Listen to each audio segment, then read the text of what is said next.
Assalamualaikum warahmatullahi wabarakatuh. Waalaikumsalam warahmatullahi wabarakatuh. Kami dari kelompok ISTI yang beranggotakan Sarjana Glory dengan NIM 36175541064, Safiatun Nisa dengan NIM 36185541064, Lucia Nurul Hidayati dengan NIM 36185541066, Denisa Dinizia dengan NIM 36185541071, Satya Utomo dengan NIM 36185541080, dan Rozak Sultan dengan 3618555401092. Di sini kami akan mempresentasikan dari PKM atau program kreativitas mahasiswa yang telah kami buat. Adapun beberapa jenis dari PKM sendiri dan kita akan memilih salah satu untuk kita bahas. Nah, topik yang akan kita bahas saat ini yaitu mengenai inovasi work therapy di era pandemi bagi lansia di UPT Pelayanan Sosial Tresnawerda di Desa Tegal Harjo, Kecamatan Glenmore, Kabupaten Banyuwangi. Adapun beberapa latar belakang yang mempengaruhi konsep kami, di antaranya karena bertambahnya jumlah lanjut usia, permasalahan yang dihadapi pun juga bertambah. Meskipun banyak di antara lanjut usia yang masih produktif dan mampu berperan aktif, tetapi karena faktor usianya akan banyak sekali menghadapi keterbatasan kedepannya, sehingga mereka memerlukan bantuan untuk meningkatkan taraf kesejahteraannya. Selain itu, banyak juga lanjut usia yang berasal dari keluarga yang tidak mampu, bahkan tidak memiliki keluarga, sehingga memerlukan penanganan yang profesional agar terpenuhi kebutuhan hidup baik jasmani, rohani maupun sosial, sehingga mereka menjadi sejahtera, tua yang berguna dan berkualitas, serta rasa aman, sejahtera, dan tentram. Dari permasalahan yang dihadapi oleh para lansia, perlu diadakannya program yang dapat diterapkan untuk memberdayakan lansia dalam suatu aktivitas yang produktif sesuai dengan kondisi fisik dan juga psikologi lansia sebagai bentuk terapi kerja. Nah, terapi kerja sendiri adalah terapi atau bentuk intervensi penanganan yang diberikan dalam bentuk aktivitas atau kegiatan menjalankan hobi sehingga dengan kegiatan tersebut terdapat pemaknaan diri ataupun sesuatu yang bermanfaat dengan memanfaatkan bahan bahan maupun peralatan yang sifatnya sudah tidak terpakai dan dapat didaur ulang sehingga menjadi bentuk atau sesuatu yang bermanfaat dan memiliki nilai ekonomi. Nah, adapun beberapa manfaat dan tujuan dari konsep yang telah kita buat. Yang akan dijelaskan oleh rekan kami, yaitu Novia Tinta. Silahkan. Baik, saya akan menjelaskan mengenai tujuan kami membuat PKM ini. Yang pertama, meningkatkan kualitas dan taraf hidup para lansia di UPT Pelayanan Sosial Tresnawerda Desa Tegal Harjo. Yang kedua yaitu menambah wawasan, pengalaman, dan kemampuan para lansia di Panti Jompo Tresnawerda Desa Tegal Harjo. Yang ketiga yaitu membentuk kepribadian lansia UPT Pelayanan Sosial Tresnawerda memiliki jiwa kewirausahaan yang tinggi. Yang keempat yaitu membentuk kepribadian lansia UPT Pelayanan Sosial Tresnawerda.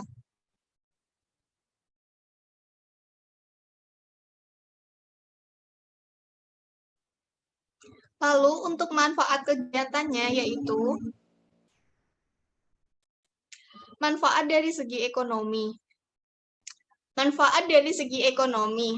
Manfaat ekonomi yang diperoleh yaitu saat program berlangsung dapat meningkatkan taraf hidup masyarakat sekitar, khususnya para lansia di Panti Jompo Tresnawerda agar lebih produktif. Bahkan, setelah program ini dilaksanakan, sampai kurun waktu setelah program terapi selesai, dapat memperbaiki perekonomian masyarakat sekitar dengan adanya lapangan pekerjaan baik untuk mengelola dan membuat usaha. Selain itu, masyarakat juga mendapatkan pengetahuan, pengalaman dalam sebuah usaha dan karya yang berkualitas, dan pemahaman dalam berwirausaha Selain itu, masyarakat juga mendapatkan pengetahuan, pengalaman dalam sebuah usaha dan karya yang berkualitas, dan pemahaman dalam berwirausaha.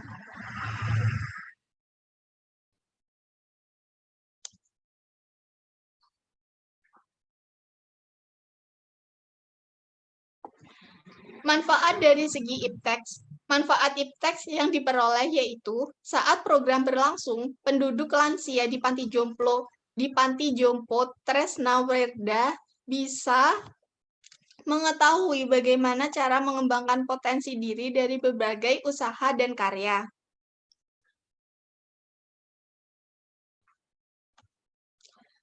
Yang ketiga yaitu manfaat dari segi sosial. Manfaat sosial yang diperoleh yaitu saat program berlangsung dapat meningkatkan kepercayaan diri bagi para lansia yang telah memiliki keterampilan dalam berbagai bidang sesuai dengan potensi dan hobi sesuai masyarakat pada umumnya, sehingga ketimpangan dan kesenjangan sosial dapat teratasi. Tidak ada diskriminasi terhadap lansia di UPT Pelayanan Sosial. Baik, terima kasih. Untuk yang selanjutnya yaitu penjelasan mengenai geografi dan juga kategori lansia di UPT Pelayanan Sosial Tresnawerda yang akan dijelaskan oleh rekan kami, Lucia. Silakan. Baik, terima kasih. Selanjutnya yaitu semula unit pelaksana teknis UPT, Pelayanan Sosial Tresnawerda atau PSTW Banyuwangi merupakan bangunan yang didirikan oleh pemerintah Belanda sebagai pusat atau markas company melaksanakan aktivitas di kawasan timur Pulau Jawa yang dilakukan pada tahun 1946. Kegiatan bidang sosial dilakukan sampai dengan tahun 1960. Dan kurun waktu tersebut yang menjadi pimpinan orang Belanda bernama Menir Ranu. Namun, unit pelaksana teknis atau UPT, Pelayanan Sosial Tresnawerda atau PSTW Banyuwangi, mengalami perubahan nomenklatur atau nama, yang lokasinya tetap beralamatkan Jalan Jember nomor 186, Krikilan, Desa Tegalharjo, Kecamatan Glemor, Kabupaten Banyuwangi. Dengan jarak pusat pemerintah dari kecamatan sekitar 3 km. Sedangkan untuk batas-batas lokasi unit pelaksanaan teknis atau OPT, Pelayanan Sosial Tresnawerda atau PSTW Banyuwangi, yang terletak sebelah utara sawah, sebelah selatan jalan raya, sebelah barat sungai, dan sebelah timur kanan tanah pekarangan. Selanjutnya yaitu kategori lansia di UPT Pelayanan Sosial Tresnawerda. Yang pertama yaitu lansia terlantar, sehat jasmani dan rohani, yang benar-benar tidak memiliki keluarga, yang tidak memiliki rumah tinggal dan sanggup atau siap tinggal di dalam asrama dengan minimal umur 60 tahun. Yang kedua yaitu lansia yang memiliki keluarga. Lansia yang benar-benar perlu bimbingan dengan syarat memiliki dokumen lengkap, surat keterangan dokter, surat pengantar dari kepala dinas atau instansi sosial setempat, surat pengantar dari kepala desa, dan surat persetujuan dari keluarga. Di UPT Pelayanan Sosial Tresnawerda terdiri dari 100 orang lansia dengan dominan perempuan daripada laki-laki. Dari sekian lansia yang ada hanya beberapa saja yang aktif. Nah, selain itu banyak juga yang pasif dikarenakan faktor usia. Baik, terima kasih. Untuk selanjutnya yaitu kegiatan yang akan dilakukan dan juga metode pelaksanaan yang akan dijelaskan oleh rekan kami yaitu Satria Utomo. Dipersilakan.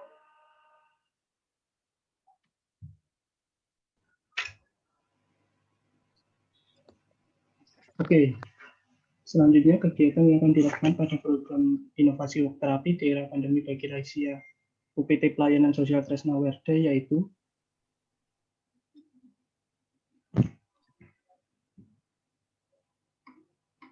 yang pertama yaitu stimulasi sensorik atau musik. Jenis terapi ini dapat berfungsi untuk ungkapan perhatian, baik itu bagi pendengar maupun bagi pemusik. Selanjutnya, stimulasi persepsi. Pada proses ini, stimulasi lansia akan dilatih mengenai cara mempersepsikan stimulus yang telah disediakan ataupun yang sudah pernah dialami. Selanjutnya, orientasi realitas. Lansia nantinya akan diorientasikan kepada kenyataan yang ada di sekitarnya, mulai dari diri sendiri, orang lain yang ada di sekitar klien, hingga lingkungan yang memiliki hubungan dan kaitannya dengan klien. Selanjutnya, sosialisasi. Sosialisasi akan dilakukan secara bertahap, secara interpersonal, kelompok maupun massa. Selanjutnya, terapi berkebun. Terapi berkebun memiliki tujuan untuk bisa melatih kesabaran, kebersamaan, serta bagaimana memanfaatkan waktu luang. Selanjutnya, terapi dengan binatang. Terapi ini memiliki tujuan untuk bisa meningkatkan rasa kasih sayang serta mengisi kesepian di sehari-harinya dengan cara bermain bersama binatang.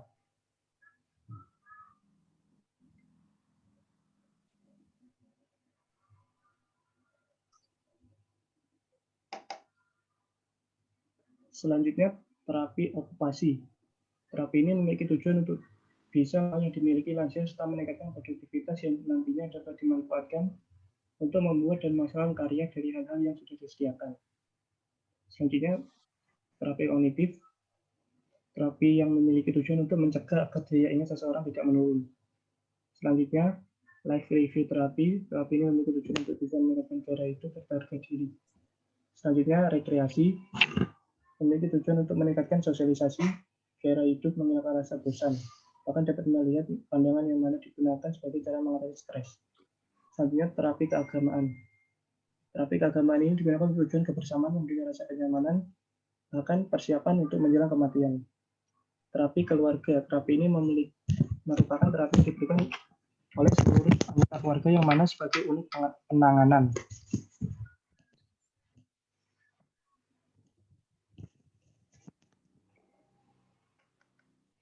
Selanjutnya yaitu metode pelaksanaan.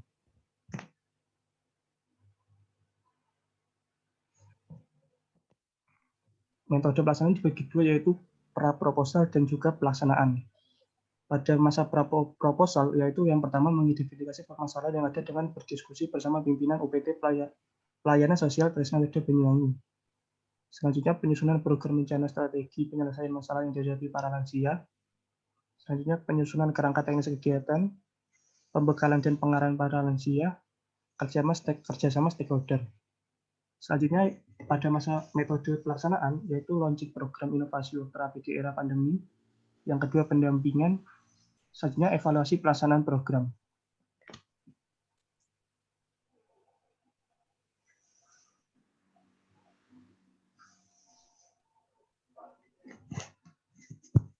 Baik, terima kasih.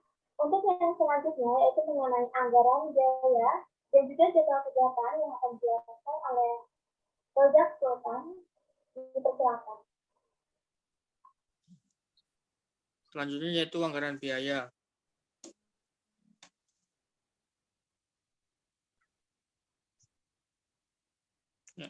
Yang pertama yaitu jenis pengeluaran biaya. Yang pertama yaitu perlengkapan yang diperlukan.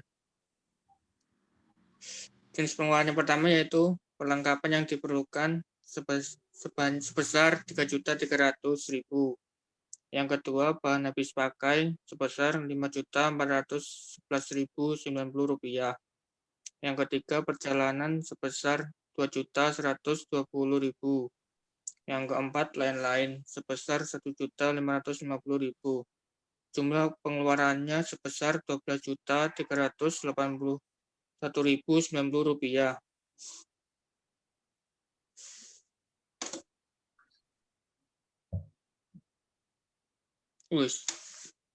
Yang terakhir yaitu jadwal kegiatan.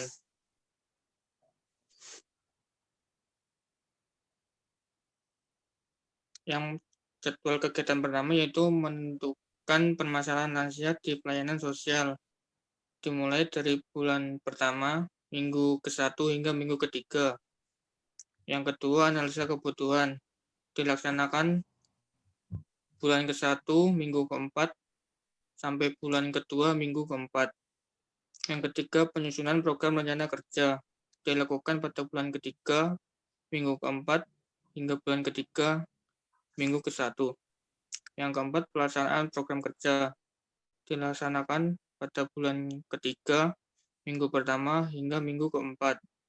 Yang kelima, pendampingan work therapy dilaksanakan pada bulan ketiga, minggu ketiga, sampai dengan bulan kelima, minggu keempat. Yang keenam yaitu promosi work therapy dilaksanakan pada bulan keempat, minggu pertama, hingga minggu ketiga. Yang ketujuh, lokasi hasil di Balai Desa Kajarharjo dilaksanakan pada bulan keempat, minggu keempat, hingga bulan kelima, minggu kedua. Yang terakhir yaitu laporan akhir dilaksanakan pada bulan kelima, minggu ketiga, hingga minggu keempat. Baik, kurang lebihnya itulah mengenai konsep dan juga penjelasan tentang PKM atau program kreativitas mahasiswa yang telah kami buat dan juga kami ajukan. Kurang lebihnya kami mohon maaf. Terima kasih. Wassalamualaikum warahmatullahi wabarakatuh. Waalaikumsalam warahmatullahi wabarakatuh. Waalaikumsalam warahmatullahi wabarakatuh.